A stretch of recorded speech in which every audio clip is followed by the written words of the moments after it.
سلامونه د نړۍ تازه او مهمو خبرونو ته ښه راغلئ. کورتلمش وایي افغانستان کې هغه ماتې سوي ډلې چې په منځني ختیځ کې اوس د یو بل ناورین رامنځته کولو حق نه لري.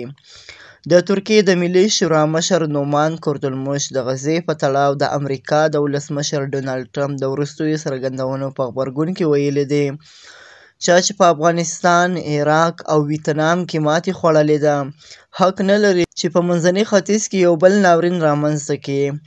کورتلمش د چهارشنبې په ورځ د سلواغې 18مه د یو بیان کې د غزې په تړاو د ټرمپ په وړاندې د تودو نیوکو ترڅنګ د ټینګار کړی دی چې دا خاوره به د فلسطین برخه پاتې کېږي او په وینا یې د خرڅلاو لپاره نه ده. په بیان کې راغلي دي غزه د فلسطینیانو خپل ملکیت دی او تل به د فلسطین برخه وي. د ځمکې د ټوټه ستاسې د شرکتونو د پلورلو لپاره نه ده. کورتلمش ویلي دی چې د فلسطین او اسرائیل لپاره یو نوی دوره پیل شوې او نړیواله ټولنه باید د بشپړه توګه له فلسطینیانو ملاتړ وکړي. دا په داسې حال کې ده چې د امریکا ولسمشر ډونالډ ټرمپ د اسرائیل له نوموړي وزیر بنیامین نتیاهو سره لیدنه کړې ده.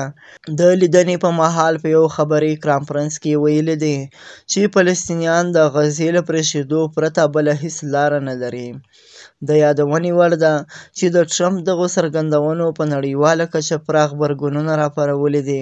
د طالبانو بهرنیو چارو وزارت هم دا ویلي دي چې د فلسطینیانو د بې ځایه کېدو په تړاو د ټرمپ د څرګندونو په غبرګون کې ویلي دي چې غزه د فلسطینیانو خاوره ده او بل هیڅوک د هغوی د برخلیک په هکله پرېکړه نشي کولی.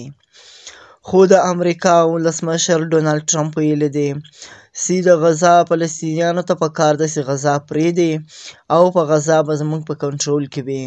نو پرون د چهارشنبې په ورځ کورتلمش ورته ویلي دي چې افغانستان کې چې چا ماتې خوړلې دي هغو ډلو ته پکار ده په منځني ختیځ کې د یو بل ناورین رامنځته کولو حق نه لري او پکار ده چې په دې کې کار نه ولري.